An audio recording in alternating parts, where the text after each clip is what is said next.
This is my portable watercolor studio. And this is a Flip Through Friday, hosted by Christina Shack. I learned about it from Janet Nash's channel, so check out their flip throughs, and they list other people having flip throughs if you want to look for more flip throughs for Flip Through Friday, because there's all kinds of ideas therein. Just search hashtag Flip Through Friday and loads of videos will come up. Trying to find time and space to play with my watercolors. One of my favorite parts is the swish, swish, swish of the water. Water makes me happy. Anyway, I think this little project will go a long way in helping me find that inspiration, find that space, find that time. I should say make that time, because you're not just going to find it. You got to make it. We're all busy, you know. This is 2 vintage books, and I said in a post on my community tab a little while ago that this is 100% inspired by the Creative Cove. I watched her make one, Watercolor Lap Book, and in my brain, lap books are quite a bit bigger. They fill up your lap, and this is the size of a novel, a really wide, thick novel. But at first I'm like, I don't think you'd call that a lap book. But then when she opened it, I got it. And I wanted mine. My original intent was to make it all vintage inside. I wanted, when you opened it up, to feel like you stepped back into a 1950s cottage. I wanted it to be very vintage, have that old wallpaper look, and kind of like the chemistry book that I did. Sort of like this, like you walked it, like a vintage old feel. I wanted it to be grungy and just transport you back in time. That was my plan. And as things do, it morphed and it changed, because I couldn't decide on the wallpaper, the vintage wallpaper stuff that I wanted. It was all too flowery for me. So my lap book did not go as planned, but it went really, really smoothly. It turned out exactly, finally, once I figured out what I wanted to do, it turned out exactly like I wanted it to. I added some pretty corners on the inside covers just because I like them. And so it opens this way, and opens this way, and then it opens this way. And it just came together so easily. I thought that it was going to be really hard. For some reason, not that her video made it look hard. It didn't. It was very inspirational. But of course, as you do, or as I do, I watched hers and I thought, oh, I'm going to make one of those. But I want to get more information. And so I searched for make a lap book out of old books videos on YouTube, and found several of them. And I have to tell you, one of the videos, and this was the last one I watched because it just pushed me over the edge. One of the videos, and when I do these Krabby Crafter roast things, I don't name names. I don't want to embarrass anybody. I actually, truth be told, I would love to shout out their name and go, are you fucking stupid? Why would you do that? But I won't. I will take the high road and I will just leave it anonymous. But that person was using 2 old books like I did here. And that person took the books apart, because of course you do. You know, here's one book. This is one vintage book. One is from the 1979 and one is from 1948. Not that that matters. It's just very cool to me, so I like to share it. So here's one book. And here's the second book. So these are 2 old books with a third spine, with a spine connecting them. The person that I'm crabbing about took these 2 books, completely apart. But again, you have to take the text block out, obviously. But then she cut the spine off. And then she cut the text block out and she cut the spine off. And then put them back together. What? Why would you do that? Why would you take anything apart to put it back together the same way? I just didn't even know what to say.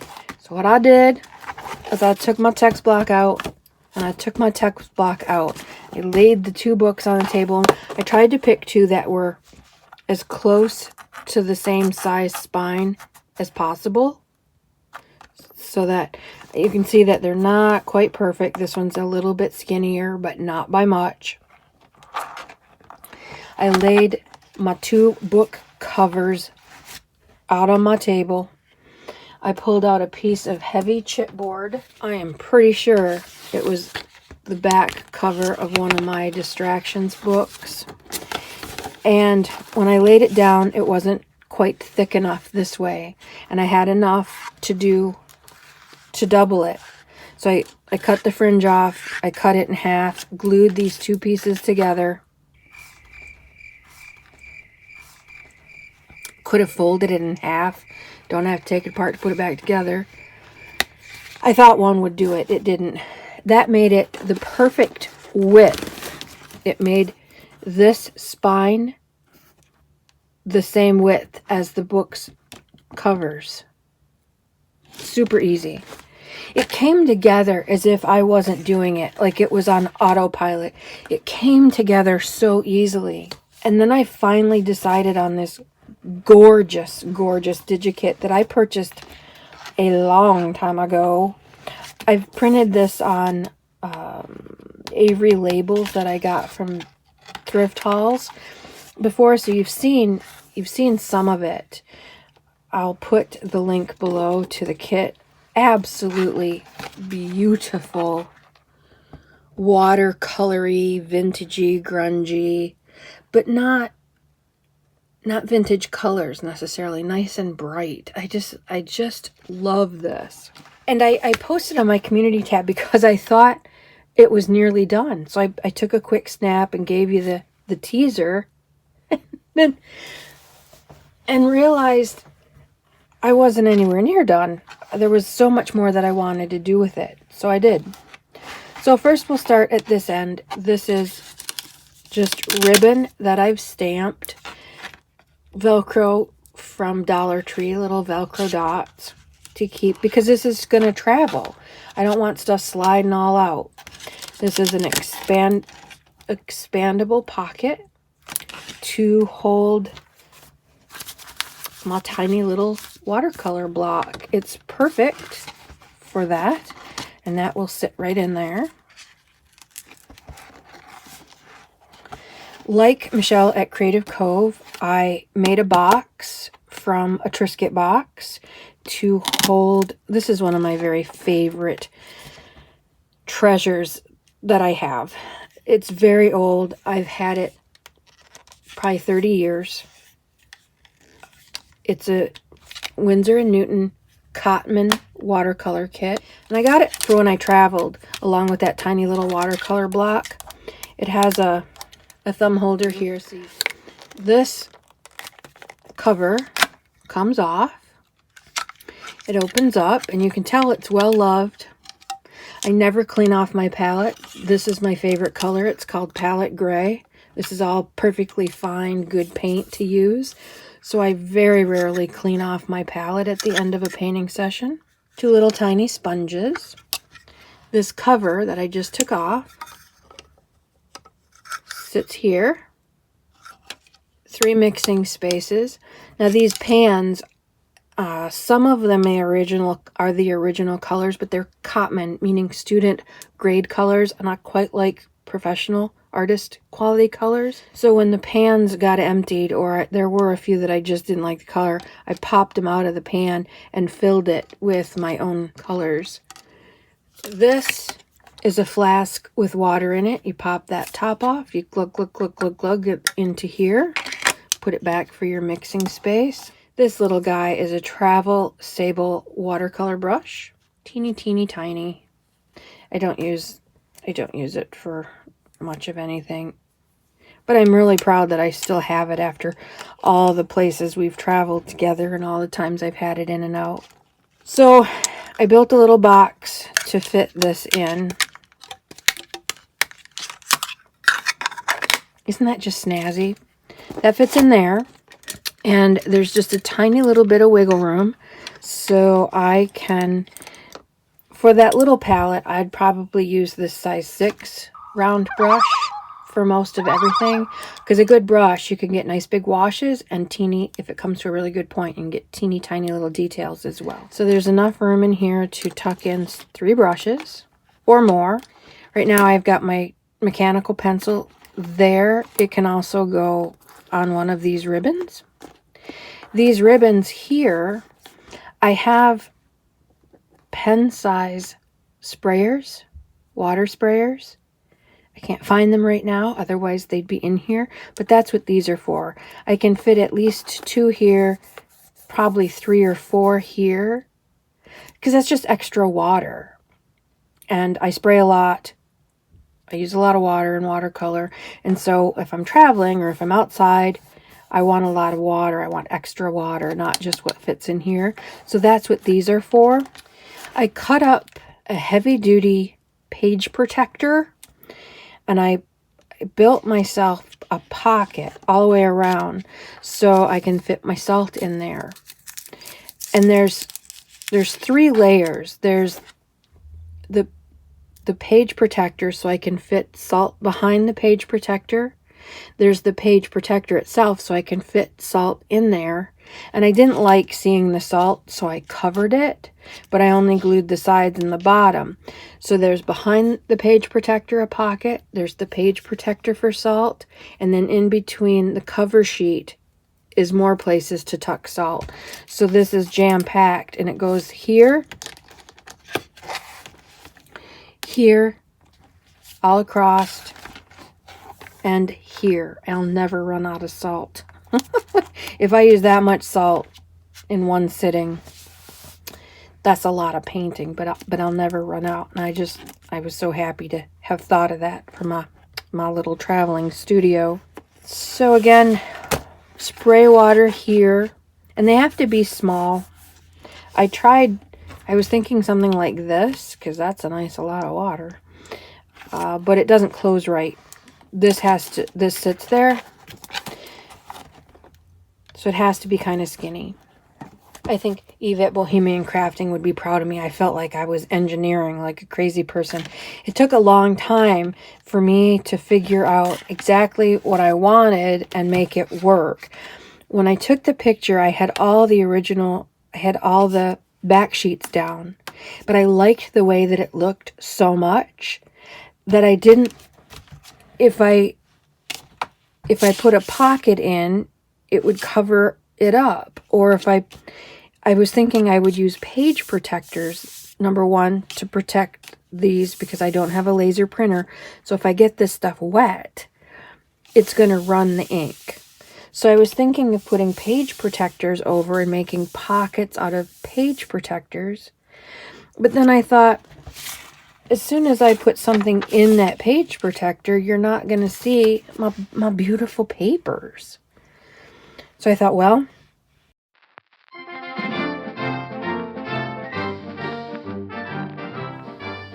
we interrupt this program to bring you this really fun announcement. Whilst I was editing this video, UPS came to my door, and I'm not expecting Amazon stuff till tomorrow. And I went out and there was a box from Amazon. I thought, oh, cool, early. They haven't been early in forever. But it wasn't my order from Amazon. It was a gift order from Amazon from one of my beautiful, beautiful subscribers and Patreon members. Sandy, my Michigan friend, sent me dark ephemera from my Amazon wish list. This is so cool. It is chock full of really fun stuff. Little bits to cut out, bigger pages. The back side of each page is a full sheet of something scary and wonderful. And they're all these beautiful grungy colors. If you use just the back pages, you could make quite a book. Look at that. So pretty. Grimoire stuff and Halloween stuff and vintage macabre stuff. Every bit as cool as I thought it was going to be. Thank you, thank you, thank you, Sandy. This is so fun. She said she got herself one too. And I was thinking this would be perfect for that potions book that I have in mind. I found a vintage book I think it was a vintage homemaking book, but it's so aged and antiquated. I thought it would make a wonderful potions book, grimoire of sorts. And some of these would be just fantastic. And I know Sandy also has the Halloween kit that I made this past Halloween, and I put it out kind of late, so I'm not sure she got to finish her kit either, but these would make great additions to a Halloween book, of course. So fun. This is kind of off topic, but I think it's such a cool idea. Copyright 2022. She put all this together. These are probably all either her design or from the public domain. What I noticed in the back, made in the USA, it was printed on the 7th of this month of this year. She ordered it. It was printed on the 7th and on my doorstep in 3 days. That is so cool. And it came in this way cool gift bag. Very cool gift bag. And there's information about how cool this gift bag is. It's made from 100% recycled material, which is awesome. Certainly a use for that in the craft room as well. I love it. Thank you, Sandy. Thank you. She is always watching, always commenting. She's just been a fantastic YouTube friend, and I can't say thank you enough. What a fun, unexpected surprise. You rock. As do all my subscribers. And even those who aren't subscribed but still watch, please consider subscribing. Back to our regularly scheduled program. So I thought, well, that's not going to work. So what I ended up doing was reprinting the pages that I had used from the kit onto cardstock and make the pockets out of there. And so I have the pocket where I showed you where I tucked my little watercolor block. This is for tall, skinny paper. So I can put some watercolor, some bigger watercolor sheets in here. And then there's another pocket on this side where I can tuck in sketches or more watercolor paper or reference photos or whatever. And again, just a little tiny ribbon to keep things in place so that they don't all come out when I travel it. And I intend to travel it. I go out to my aunt's a lot and craft. We do family craft days. And so now I can take my whole watercolor kit. I've got a watercolor block, something to sketch with, all different size pen, brushes. These are brushes. My salt, my water sprayers will be here. My paints. And I made this for a little bit bigger than it needed to be because I have 2 travel kits. This is just paint. This is just bright. No brushes, no handy dandy, no fancy, no nothing. It just was an empty palette that I filled with the colors that I wanted to play with. But this one fits in there too. Like that. And then the brushes would sit behind it. So I can take either one with me, which is, you know, I love options like everybody else.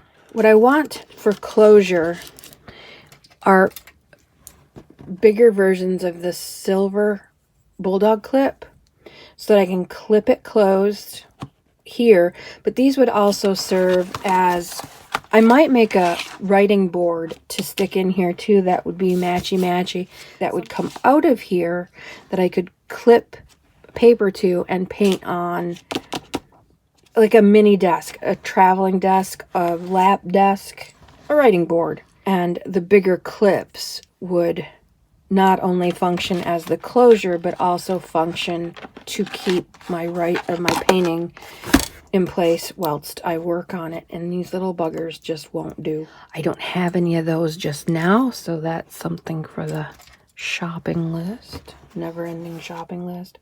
But I'm just thrilled with how it came out and how easy it was to do once I figured out what I wanted it to be like.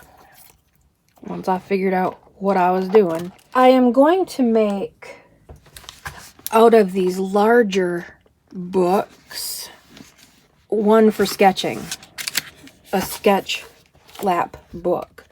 So I'll be cutting out these text blocks using one cover as one. I'll cut this cover in half. Maybe I'll just use one whole cover.